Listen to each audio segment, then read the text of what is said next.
Welcome to the People and Performance Podcast, offering tips and expert insights into the strategic capabilities, behaviors, and results needed to grow and sustain employee performance. Thanks for tuning in to another episode of the People and Performance Podcast. Hey, I'm Bill Banham. In this episode, me and Chris Bjorling, my awesome pod co-host and the president over at Fidello Inc., talk with Karen Mangia, VP of Customer and Market Insights at Salesforce, about how to build success into every organizational design. Karen is a TEDx speaker and best-selling author. Her latest book, Success from Anywhere, details the shifting landscape of working from home and what that means for the success of your business.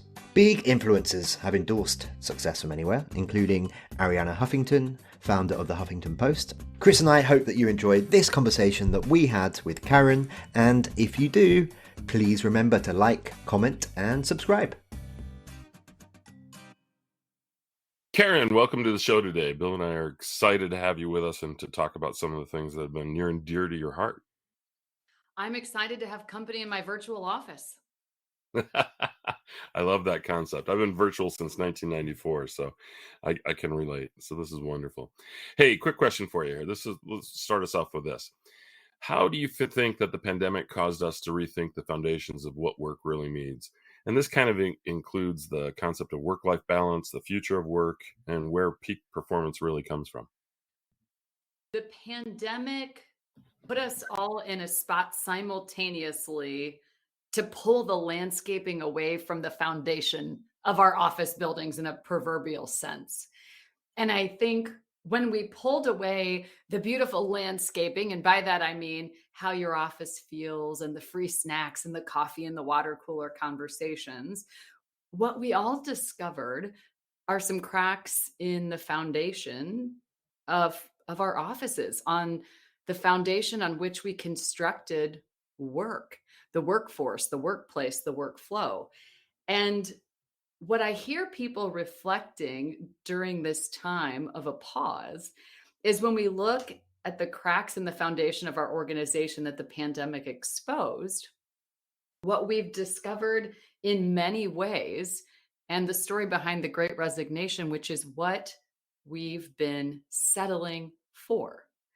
And if you think about a building with cracks in the foundation and what happens when it starts to settle, eventually a building with cracks in the foundation that settles will collapse in on itself. And what the pandemic revealed are some things we've been settling for that don't serve us. Things like mandates over meaning, approval over acceptance, blending over belonging. And we've reached this point of a universal reckoning where people are stepping back and saying, this isn't about artificially repairing the cracks in the foundation. This is about building from the inside out. And the foundation of that starts with returning to our values. I love it. I love it. I love it. Awesome. Amazing. Thank you, Karen. So, you're VP of Customer and Market Insights at Salesforce, of course. I'd love to ask you now, what is Salesforce uniquely good at when it comes to inspiring their people and encouraging higher levels of performance within the organization? At Salesforce, we believe business is the greatest platform for change.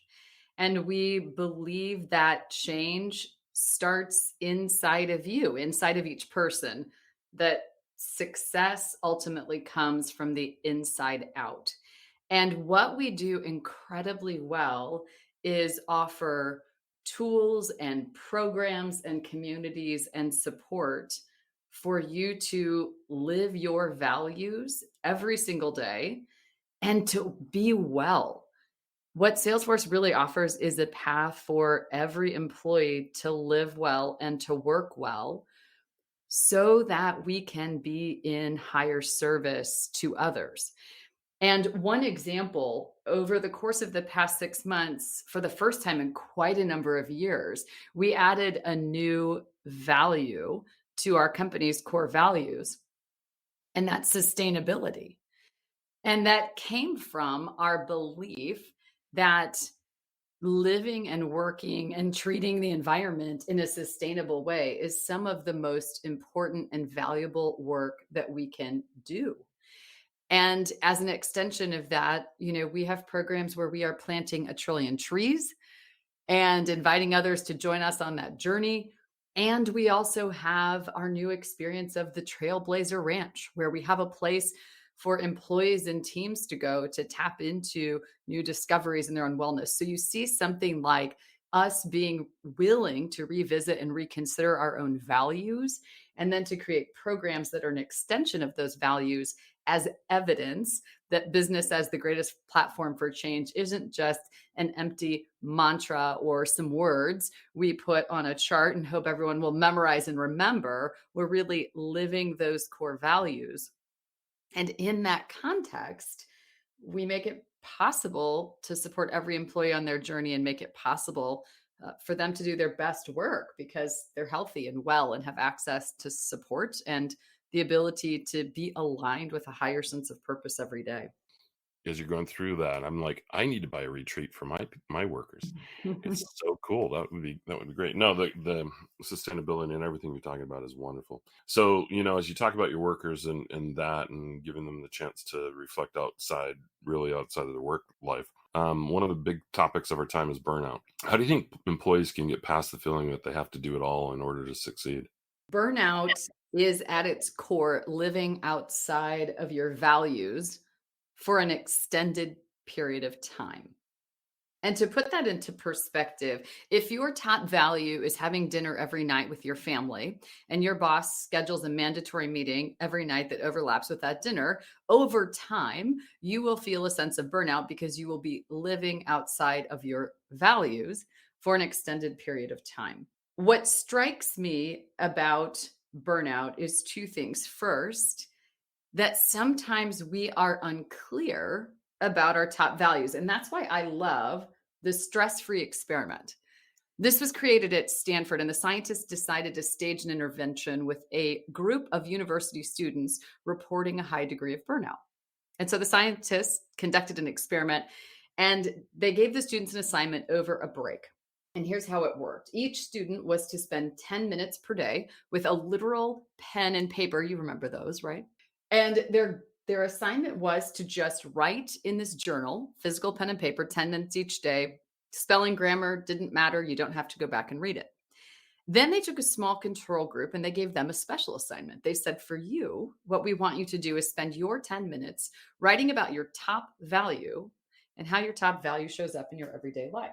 Scientists collected the journal pages. They continued to study the students following the experiment, and here's what they discovered. The students who even one time for 10 minutes, who used a physical pen and paper to write about their top value and how their top value showed up in their everyday life over time, showed greater signs of adaptability, resilience, the ability to tap into new ideas, and lower degrees of burnout. So they repeated this experiment through the years with everyone from entrepreneurs to executives and everyone in between. And they discovered the results were the same. And here's why this works.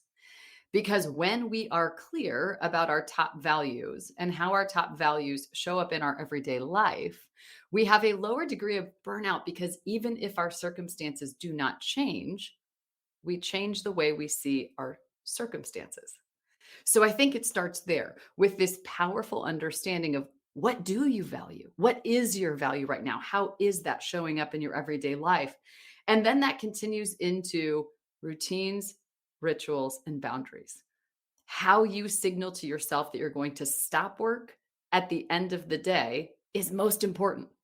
What's that time clock exit ritual, the thing that says to you, here's the signal I'm going to work, here's the signal I'm leaving it, and I'm going to commit to myself to honor those boundaries. Oh, that's brilliant. Let me ask you a follow-up question to that. As you look at that, then let's take that from a leader standpoint. And when you're looking at it, who the most effective leader, then do they delegate and work with those value sets, or do they get in the weeds, or should they be getting in the weeds and helping with those value sets too, and enabling them for the people? I guess is the question I would come back with. The best leaders look in the direction of outcomes. And when we look in the direction of outcomes, what comes with that is ownership. and inherent in ownership is trust. And when I think about closing this gap between meddling managers and empowered employees, the gap is really a trust gap. What great leaders do is they say, here are the outcomes that we are expected to deliver. I'm going to trust you with the ownership, or move the line of ownership of what I own and transfer that to you as a symbol of trust that you have the skills and capabilities to deliver that outcome. And at the end of the day, we all feel greater ownership of what we help to create. We all tend to rise to the occasion when someone trusts us to own an outcome and to make the choices and have the autonomy to do our best work where and when we need to do it to reach that outcome. Okay, thank you very much. So, with commentary from business leaders like Tom Peters, as well as guidance from leading scientists like David Eagleman and Kelly McGonigal, your new book, Success from Anywhere, shows professionals how to build success into every organizational design, regardless of company culture, leadership, or industry, and offers actionable insights on a range of timely and relevant subjects. Maybe you can take a couple of minutes now and pick 2 or 3 of these subjects in your book to tell us about them and why they matter to employee performance. The simple synopsis is about the 5 W's. When I step back from that core message, and here's how I think about the 5 W's to construct a future of work that works for everyone, employers as well as employees. The first W is work. What is the work that needs to be done in your team or organization, and how has that work fundamentally changed? Because it has changed for just about every team and organization that I know. The second W is workforce. Who needs to be doing this work?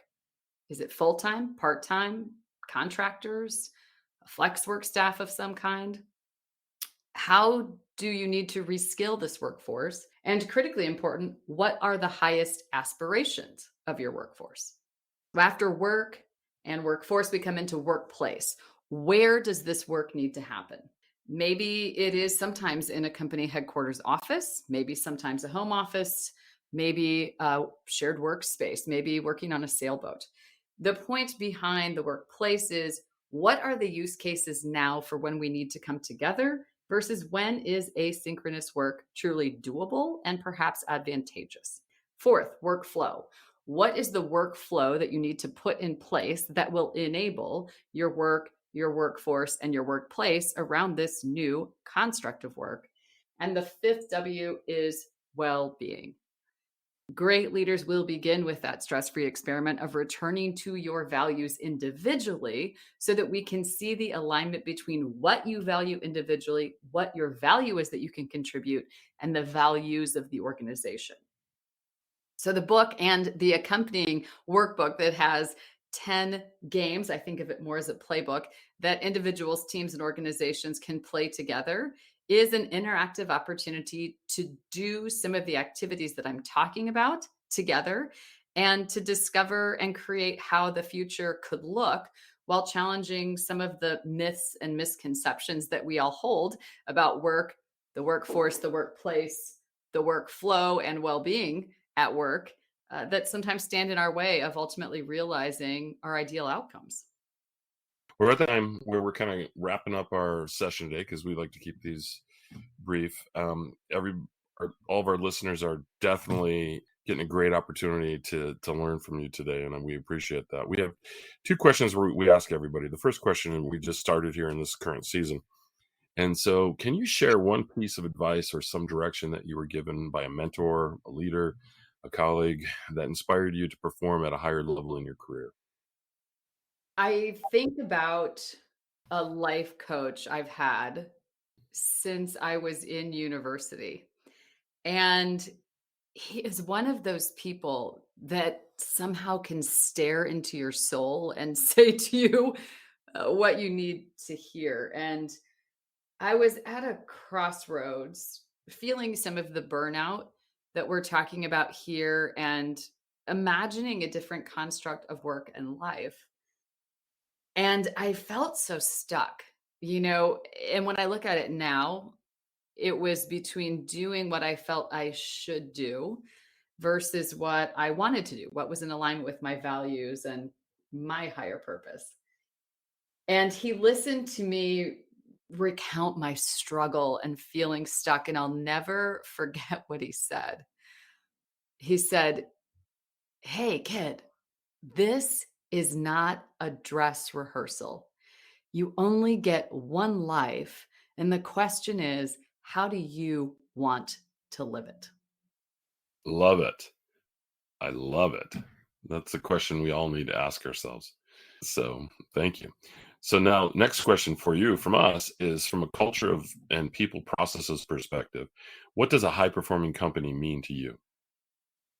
A high performing company is one where each person has the opportunity to realize his, her, or their full potential.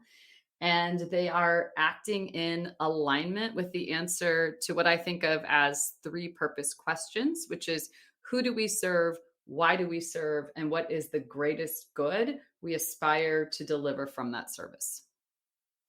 And just finally for today, how can we learn more about you and get a copy of your book? You can find all four of my books on Amazon or your favorite online retailer. And I regularly post new content to my YouTube channel, LinkedIn, Twitter, Instagram, and Facebook. And I always love to hear from listeners and readers and followers about what you're discovering. We're all on this journey together. I mean, this is still my first pandemic. I don't know about you. First one, hopefully it's the last one. Jeez. I love that. Thank you. Karen, that just leaves us to say for today, thanks so much for being our guest on this episode. Thank you. I've enjoyed our conversation, and I look forward to hearing from the listeners about what they're learning about how to construct a future of work that works for everyone. That's brilliant. Thank you so much for your time today. Thank you. Thank you for listening to this episode of the People and Performance Podcast. Follow us on social media and remember to subscribe.